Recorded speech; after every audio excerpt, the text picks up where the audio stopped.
welcome to this episode of Al's Garage. Today we're working on this 2004 Harley Davidson.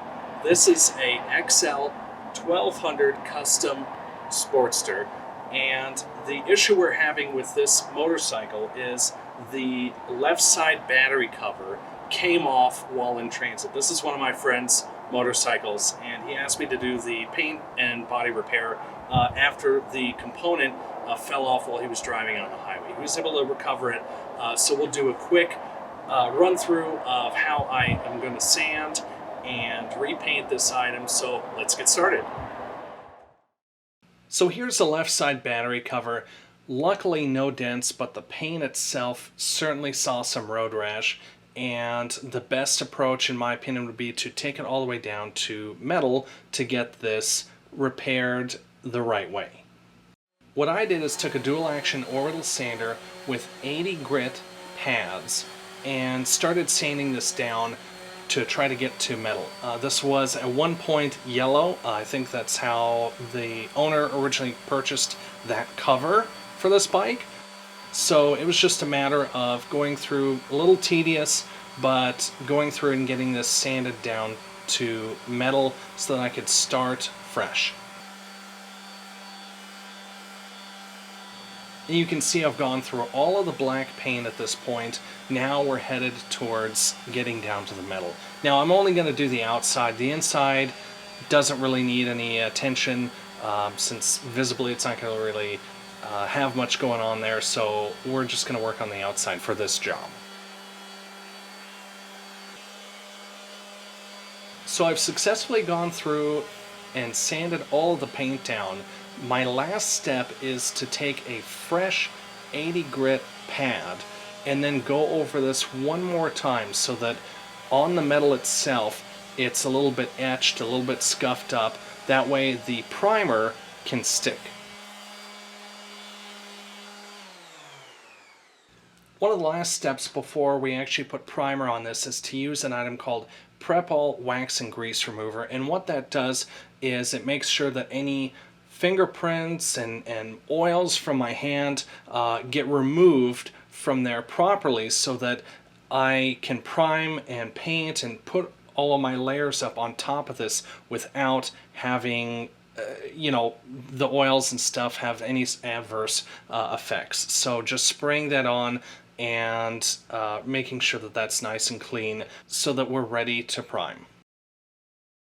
And once that's done, I take my primer, mix it up, then I take a tack cloth and make sure that all of my dust and anything that's settled on there in the time that I have been mixing my paint has gotten removed. So making sure that that's just completely clean. Last step I do.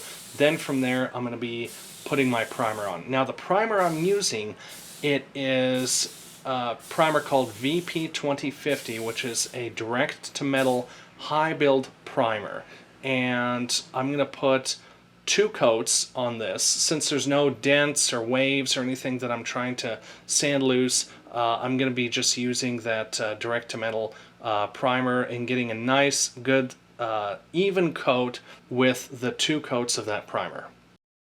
After I let it dry for about a day, you can see the results.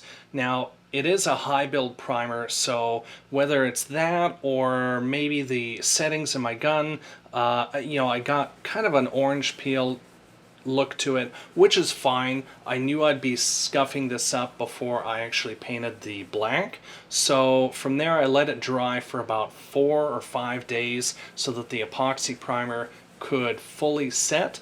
And then from there I used 400 grit sandpaper on a sanding block, to ensure that this orange peel that's in the primer gets nice and smoothed out.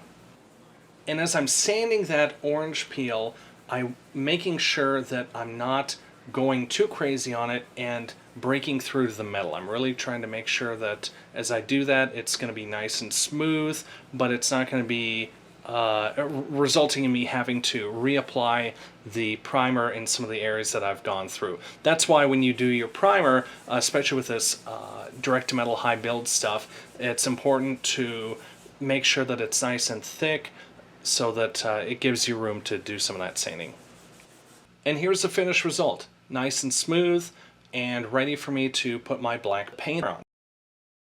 And once again, I'm using my cleaner because I wasn't wearing latex gloves while I was sanding. I want to make sure that my paint is not adversely affected by some of the oils from my fingerprints and all that stuff. And at this point, I'm ready to mix my paint. The paint that I'm using is One Stage Black from Sherwin-Williams. It's a paint that has your standard paint, reducer, hardener, so it'll be a nice, good automotive finish. It's not a two-stage, but it should work for this application. Before I spray this, I want to make sure that my fan setting on my gun is extremely dialed in. So I'm using, in this case, a Raisin Bran box, but you can use anything to make sure that you have your air pressure and your quantity of paint that's coming out of the gun and your fan setting all dialed in, because this really doesn't have any opportunity for you to adjust on the go. I want to make sure that once I hit this fuel tank cover that I'm completely dialed in and ready to go. As I put my first coat on, I'm trying to keep an even distance on the item here, and that includes just kind of working the gun around the different curves that this gas tank cover has. For the first coat, I'm just going to leave it as is. The reducer is a hot reducer, so based on the outside temperature, it should be fine to just sit right there, and then I'll come back later and do the second coat. After the second coat was applied, I went through and carefully took off the tape on the back side. Ended up working out very well. And this took place about 5 or 6 days after my paint went down. So I set it in a shed where I knew there wasn't going to be anything knocking it over or adjusting it or getting it super dusty or anything like that. So I wanted to make sure that it would just sit there in a hot shed in Phoenix in the summer and essentially cook and fully cure. So we did that, and after I pulled all this tape off, it ended up being done. It was perfect. And that's it. The job is done.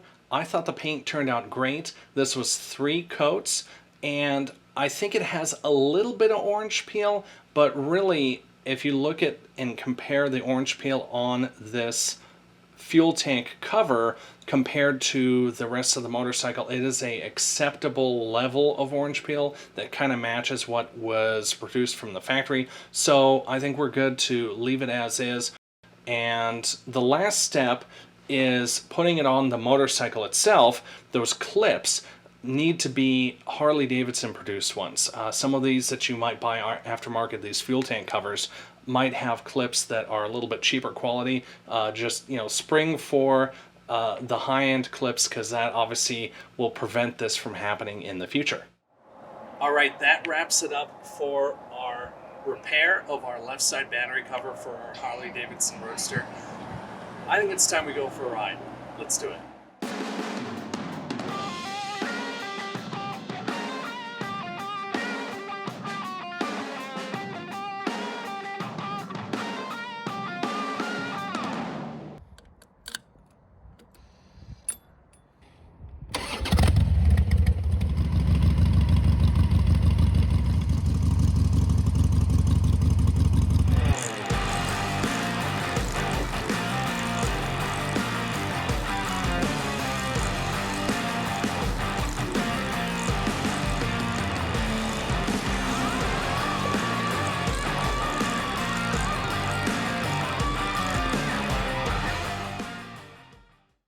Today we're working on this Harley Davidson.